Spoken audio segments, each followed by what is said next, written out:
Hi hello ನಮಸ್ತೆ ಎಲ್ರಿಗೂ welcome back to ಸುಚೀಸ್ kitchen. ಎಲ್ಲರೂ ಹೇಗಿದ್ದೀರಾ? ಐ ಹೋಪ್ ಎಲ್ಲರೂ ಚೆನ್ನಾಗಿದ್ದೀರಾ ಅಂತ. ಹೌದು, ಇವತ್ತು ನಾನು ನಮ್ಮಮ್ಮ ಮಾಡೋ ಸ್ಟೈಲಲ್ಲಿ ಎಣ್ಗಾಯಿ ಹೇಗೆ ಮಾಡೋದು, ಎಣ್ಗಾಯಿ ಬದನೆಕಾಯಿ ಹೇಗೆ ಮಾಡೋದಂತ ಹೇಳ್ಕೊಡ್ತೀನಿ. ಎಸ್, ಬದನೆಕಾಯಲ್ಲಿ ಕ್ಯಾಶುವಲಾಗಿ ನಾವೆಲ್ಲರೂ ಕೂಡ ಒಂದಲ್ಲ ಒನ್ ಟೈಮ್ ಮಾಡಿರ್ತೀವಿ. ಎಣ್ಗಾಯಿನ ಚಪಾತಿ ಜೊತೆ ತುಂಬ ಚೆನ್ನಾಗಿರುತ್ತೆ. ಟ್ರೈ ಮಾಡೋಣ, ಇನ್ಯಾಕೆ ತಡ, ಬನ್ನಿ. ಒಂದು 11ರಿಂದ 12, 10ರಿಂದ 11 ನೀವು ಎಷ್ಟು ಬೇಕಷ್ಟು ಕ್ವಾಂಟಿಟಿ ನೀವು ಬದನೆಕಾಯಿನ ತೊಗೊಂಡು ಅದ್ರ ಮುಂದೆ ತೊಟ್ಟೇನಿರುತ್ತಲ್ಲ ಅದನ್ನು ಫಸ್ಟ್ ಕಟ್ ಮಾಡಿಕೊಂಡು ನೆಕ್ಸ್ಟು ಅದನ್ನು ಈ ಥರ ಸೆಂಟ್ರಿಗೆ ಒಂದು ಸಲ ಕಟ್ ಮಾಡಿ, ಮತ್ತು ಅದ್ರ ಸೆಂಟ್ರಿಗೆ ಇನ್ನೊಂದು ಸಲ ಕಟ್ ಮಾಡಿ, ಈ ಥರ 4 ಭಾಗಗಳು ಮಾಡಿಕೊಂಡು ಒಂದು ಸಲ ಚೆಕ್ ಮಾಡ್ಕೊಳ್ಳಿ. ಹುಳ ಏನಾದರೂ ಇದೆಯಾ ಅಥವಾ ಏನಾದರೂ ಕೆಟ್ಟೋಗಿದೆಯಾ, ಒಳಗಡೆ ಹೇಗಿದೆ, ಫ್ರೆಶ್ ಆಗಿದೆಯಾ, ಚೆನ್ನಾಗಿದೆಯಾ ಅಂತ ಒಂದು ಸಲ ಚೆಕ್ ಮಾಡಿ ನೋಡಿ. ಈ ಥರ ಎಷ್ಟು ನೀಟಾಗಿದೆ ನೋಡಿ. ಈ ಥರ ಚೆಕ್ ಮಾಡಿಕೊಂಡು ಅದನ್ನು ಒಂದೊಂದನ್ನೇ ಕಟ್ ಮಾಡ್ಕೊಳ್ಳಿ. ಇನ್ನೊಂದು ಟಿಪ್ ಏನಪ್ಪ ಅಂತಂದರೆ, ಬದನೆಕಾಯಿನ ಕಟ್ ಮಾಡಿ ಹಾಗೆ ಗಾಳಿಗೆ ಅದನ್ನು ಇಟ್ಟರೆ ಅದು ಕಂದ್ರಾಗುತ್ತೆ ಅಂತ ಹೇಳ್ತಾರೆ ದೊಡ್ಡವರು. ಎಸ್ಪೆಷಲಿ ನಮ್ಮಮ್ಮ ಕೂಡ ಅದನ್ನೇ ಹೇಳ್ತಿದ್ರು. ಸೊ ಹಾಗಾಗಿ ಒಂದೊಂದನೇ ಥರ ಕಟ್ ಮಾಡಿಕೊಂಡು ಚೆಕ್ ಮಾಡಿಕೊಂಡು ನೀರಲ್ಲಿ ಹಾಕ್ಕೊಳ್ತಾ ಇದ್ದೀನಿ. ಸೊ ಬದನೆಕಾಯಿ ಕಂದ್ರಾಗೋದಿಲ್ಲ. ಹೌದು, ಒಂದೊಂದನೇ ಥರ ಎಲ್ಲನೂ ಕಟ್ ಮಾಡ್ಕೊಳ್ಳಿ.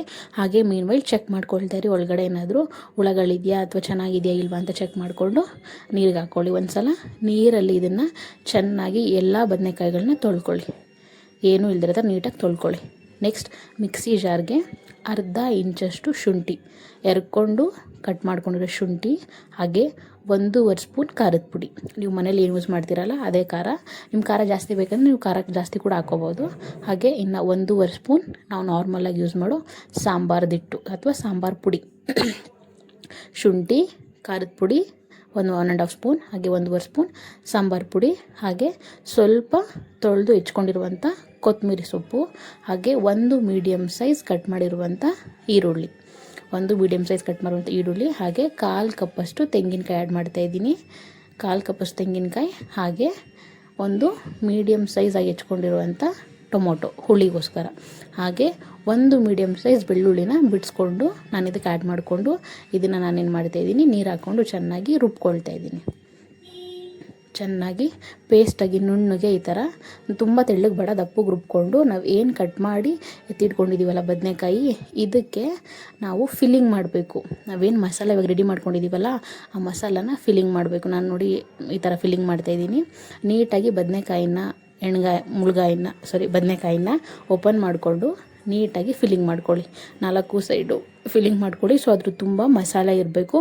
ಸೊ ತಿನ್ನಬೇಕಾದ್ರೆ ಟೇಸ್ಟಿಯಾಗಿ ಮಸಾಲ ತುಂಬ ಚೆನ್ನಾಗಿರುತ್ತೆ.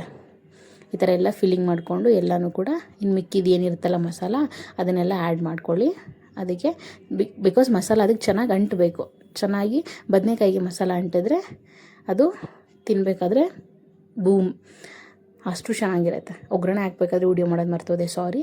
ಯೂಶ್ವಲಾಗಿ ನಾರ್ಮಲಾಗಿ ಹೇಗೆ ಒಗ್ಗರಣೆ ಹಾಕಿದ್ವಿ ಹಾಗೆ ಕುಕ್ಕರ್ ಇಟ್ಬಿಟ್ಟು ಎಣ್ಣೆ ಹಾಕಿ, ಎಣ್ಣೆ ಕಾದ್ಮೇಲೆ ಸಾಸಿವೆ ಹಾಕಿ, ಈರುಳ್ಳಿ ಹಾಕಿ, ಕರಿಬೇವು ಹಾಕಿ, ಈರುಳ್ಳಿನ ಚೆನ್ನಾಗಿ ಎಣ್ಣೆಯಲ್ಲಿ ಫ್ರೈ ಮಾಡ್ಕೊಳ್ಳಿ. ಹಸಿ ವಾಸನೆ ಎಲ್ಲ ಹೋಗಿ ಅದೆಲ್ಲ ಸ್ವಲ್ಪ ಬ್ರೌನಿಶ್ ಆಗಿ ವೈಟಿಗೆ ನೋಡಿ ಈ ಥರ ವಿಡಿಯೋದಲ್ಲಿ ಕಾಣ್ತಿದೆಯಲ್ಲ, ಈ ಥರ ಎಣ್ಣೆಲಿ ಈರುಳ್ಳಿ ಎಲ್ಲ ಚೆನ್ನಾಗಿ ಬೆಂದಮೇಲೆ ನಾವೇನು ಫಿಲ್ಲಿಂಗ್ ಮಾಡಿ ಇಟ್ಕೊಂಡಿದ್ವಲ್ಲ ಬದನೆಕಾಯಿ ಅದನ್ನು ಒಂದೊಂದನ್ನೇ ಕುಕ್ಕರ್ಗೆ ಆ್ಯಡ್ ಮಾಡ್ತಾ ಹೋಗ್ತೀನಿ. ನೋಡಿ, ನಾವೇನು ಕಟ್ ಮಾಡಿ ಮಸಾಲ ಫಿಲ್ಲಿಂಗ್ ಮಾಡ್ಕೊಂಡಿದ್ವಲ್ಲ ಅದನ್ನು ಒಂದೊಂದೇ ಆ್ಯಡ್ ಮಾಡ್ಕೊಳ್ಳಿ. ನೀಟಾಗಿ ಆ್ಯಡ್ ಮಾಡ್ಕೊಳ್ಳಿ. ಮಸಾಲ ಹೊರಗಡೆ ಚೆಲ್ಲದೆ ಇರೋ ಥರ ಒಂದೊಂದನ್ನೇ ಆ್ಯಡ್ ಮಾಡ್ಕೊಳ್ಳಿ. ನೋಡಿ, ಅದು ಬದನೆಕಾಯಿ ತುಂಬ ಮಸಾಲ ಎಷ್ಟು ಚೆನ್ನಾಗಿ ಕಾಣ್ತಿದೆ ನೋಡಿ, ಫುಲ್ ಮಸಾಲ. ಸೊ ನೆಕ್ಸ್ಟು ನಾವೇನು ಪ್ಲೇಟಲ್ಲಿ ಮಸಾಲೆ ಎಲ್ಲ ಉಳಿದಿತ್ತಲ್ಲ ಅದಕ್ಕೆ ಸ್ವಲ್ಪ ನೀರನ್ನ ಆ್ಯಡ್ ಮಾಡಿಕೊಂಡು ಅದನ್ನು ಫುಲ್ಲು ಏನಿದೆ ಆ ಕುಕ್ಕರ್ಗೆ ಉಯ್ತಾ ಇದ್ದೀನಿ ನಾನು. ಸೊ ಮಸಾಲ ವೇಸ್ಟ್ ಆಗೋಲ್ಲ. ಮಸಾಲ ಚೆನ್ನಾಗಿದ್ದರೆ, ಹಾಗೆ ಇದು ಸ್ವಲ್ಪ ನೀವು ಗಟ್ಟಿಗೆ ಮಾಡೋದಕ್ಕಿಂತ ಸ್ವಲ್ಪ ನೀರು ಹಾಕಿ ಪೇಸ್ಟ್ ಥರ ಮಾಡಿದ್ರೆ ಇದರಲ್ಲೇ ನಾವು ರೈಸ್ ಕೂಡ ತಿನ್ಬೋದು. ತುಂಬ ಚೆನ್ನಾಗಿರುತ್ತೆ. ಚಪಾತಿ ಅಲ್ಲದೇ ಇದರಲ್ಲಿ ನಾವು ರೈಸ್ ಕೂಡ ತಿನ್ಬೋದು. ಸ್ವಲ್ಪ ನೀರು ಹಾಕಿ ಗಟ್ಟಿಗೆ ಮಾಡಿದ್ರೆ ಸ್ವಲ್ಪ ತೆಳುಗೆ ಮಾಡಿಕೊಂಡ್ರೆ ಚಪಾತಿ ಮತ್ತು ರೈಸ್ ಎರಡಕ್ಕೂ ಆಗುತ್ತೆ. ಚೆನ್ನಾಗಿ ಒಂದು ಮಿಕ್ಸ್ ಕೊಡಿ, ಮಸಾಲ ಎಲ್ಲ ಇದಾಗಲಿ. ಆಮೇಲೆ ನಾವೇನು ಸ್ವಲ್ಪ ನೀರು ಆ್ಯಡ್ ಮಾಡ್ಕೊತಾ ಇದ್ದೀನಿ. ಸ್ವಲ್ಪ ತುಂಬ ಗಟ್ಟಿಗೆ ಬೇಡ, ಮಂದಕ್ಕಿರಲಿ ಅಂದ್ಬಿಟ್ಟು. ಸೊ ಇದಾದಮೇಲೆ ರುಚಿಗೆ ತಕ್ಕಷ್ಟು ಉಪ್ಪು, ನಿಮ್ಗೆ ಎಷ್ಟು ಬೇಕು ಅಷ್ಟು ನೋಡಿಕೊಂಡು ಟೇಸ್ಟ್ ನೋಡಿ, ಹಾಗೆ ಖಾರನೂ ನೋಡಿಬಿಟ್ಟು ಉಪ್ಪನ್ನ ಆ್ಯಡ್ ಮಾಡ್ಕೊಳ್ಳಿ. ಆ್ಯಡ್ ಮಾಡಿಕೊಂಡು ಮತ್ತೆ ಒಂದು ಸಲ ಚೆನ್ನಾಗಿ ಮಿಕ್ಸ್ ಮಾಡಿ, ಬದನೆಕಾಯಿ ಮತ್ತು ಮಸಾಲ ಎಲ್ಲನೂ ಚೆನ್ನಾಗಿ ಮಿಕ್ಸ್ ಮಾಡಿದ್ರೆ ಉಪ್ಪು ಮಸಾಲ ಎಲ್ಲ ಚೆನ್ನಾಗಿ ಇಟ್ಕೊಳ್ಳುತ್ತೆ. ಹಾಗೆ ಮೀಡಿಯಮ್ ಫ್ಲೇಮಿಂದ ಇದನ್ನು ಹೈ ಫ್ಲೇಮ್ಗೆ ಟರ್ನ್ ಮಾಡ್ತಾಯಿದ್ದೀನಿ. ಹೈ ಫ್ಲೇಮ್ ಇಟ್ಬಿಟ್ಟು ಕುಕ್ಕರ್ ಲಿಡ್ನ ಕ್ಲೋಸ್ ಮಾಡಿ ಇದು ಎಳೆ ಬದನೆಕಾಯಿ ಆಗಿರೋದ್ರಿಂದ 2 ವಿಷಲ್ ಹೊಡ್ಸಿದ್ರೆ ಸಾಕು, ಆರಾಮಾಗಿ ಬೆಂದೋಗ್ಬಿಟ್ಟಿರುತ್ತೆ. ಮಸಾಲೆ ಎಲ್ಲ ಚೆನ್ನಾಗಿ ಇಟ್ಕೊಂಡಿರುತ್ತೆ. ಲಿಡ್ನ ಕ್ಲೋಸ್ ಮಾಡ್ತಾಯಿದ್ದೀನಿ. ಕ್ಲೋಸ್ ಮಾಡಿ 1-2 ವಿಷಲ್ ಹೊಡಿಸ್ತೀನಿ, 2 ವಿಷಲ್ಲು. ನೆಕ್ಸ್ಟ್ ಈ ಕಡೆ ಅದಕ್ಕೆ ಜೊತೆಗೆ ಚಪಾತಿ ಕೂಡ ಮಾಡ್ಕೊತಾ ಇದ್ದೀನಿ. ಬರೀ ಬದನೆಕಾಯಿ ಪಲ್ಯ ಅಂದರೆ ಚೆನ್ನಾಗಿಲ್ಲ ಅಂದ್ಬಿಟ್ಟು ಅದ್ರ ಜೊತೆ ತಿನ್ನೋಕ್ಕೆ ಚಪಾತಿ ಮಾಡ್ಕೊತಾ ಇದ್ದೀನಿ. ಚಪಾತಿ ನಾರ್ಮಲ್ಲಾಗಿ ಆಲ್ಮೋಸ್ಟ್ ಎಲ್ಲರೂ ಒಂದ್ಸಲ ಟೇಸ್ಟ್ ಮಾಡಿರ್ತಾರೆ. ಚಪಾತಿ ಎಣ್ಗಾಯಿ ಪಲ್ಯ ತುಂಬ ಚೆನ್ನಾಗಿರುತ್ತೆ, ಬಾಯಲ್ಲಿ ನೀರು ಬರುತ್ತೆ ಗೊತ್ತಾ ಕೇಳಿದ್ರೇ. ಕೆಲವೊಬ್ರಿಗಂತೂ ತುಂಬ ಅಂದರೆ ತುಂಬ ಇಷ್ಟ ಎಣ್ಗಾಯಿ ಪಲ್ಯ. ಚಪಾತಿನ ಬೇಯಿಸ್ಕೊಂಡು ಸೈಡಿಗೆ ಎತ್ತಿಟ್ಕೊಂಡು ಅದಕ್ಕೆ ನಾವು ರೆಡಿ ಮಾಡಿರುವಂತಹ ನಮ್ಮಮ್ಮ ಮಾಡಿರೋ ಸ್ಟೈಲ್ ಎಣ್ಗಾಯಿ ಪಲ್ಯ ನೀವು ಮನೇಲಿ ಒಂದ್ಸಲ ಟ್ರೈ ಮಾಡಿ ಹೇಗಿದೆ ಅಂತ ಕಮೆಂಟ್ ಮಾಡಿ. ಐ ಹೋಪ್ ಟ್ರೈ ಮಾಡ್ತೀರಾ ಅಂತ. ಚಪಾತಿ ಎಲ್ಲನೂ ನನಗೆ ಎಷ್ಟು ಬೇಕಷ್ಟು ಚಪಾತಿನ ಬೇಯಿಸ್ಕೊಂಡು ಪ್ಲೇಟಿಗೆ ನಾನು ಸರ್ವ್ ಮಾಡ್ಕೊತಾ ಇದ್ದೀನಿ. ಕುಕ್ಕರು 2-3 ವಿಷಲ್, 2 ಸಾಕು, ಎಳೆ ಬದನೆಕಾಯಿ ಅಲ್ವಾ, 2 ವಿಷಲ್ ಕೂಗಿದ್ಮೇಲೆ ಅದನ್ನು ನಾನು ಪ್ಲೇಟಿಗೆ ನೋಡಿ ಸರ್ವ್ ಮಾಡ್ಕೊತಾ ಇದ್ದೀನಿ. ನೋಡೋಕ್ಕೆ ತುಂಬ ಅಂದರೆ ತುಂಬ ಚೆನ್ನಾಗಿದೆ. ಹಾಗೆ ಟೇಸ್ಟು ಕೂಡ ನಾನು ಟೇಸ್ಟ್ ಮಾಡಿದೆ, ತುಂಬ ಅಂದರೆ ತುಂಬ ಚೆನ್ನಾಗಿ ಬಂದಿದೆ.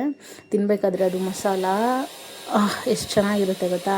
ಚಪಾತಿಗಂತೂ ಬೇರೆ level combination. Thank you for watching. ಇಷ್ಟು ತನಕ ವಿಡಿಯೋ ನೋಡಿದ್ದಕ್ಕೆ. ವಿಡಿಯೋ ಇಷ್ಟ ಆದರೆ ಲೈಕ್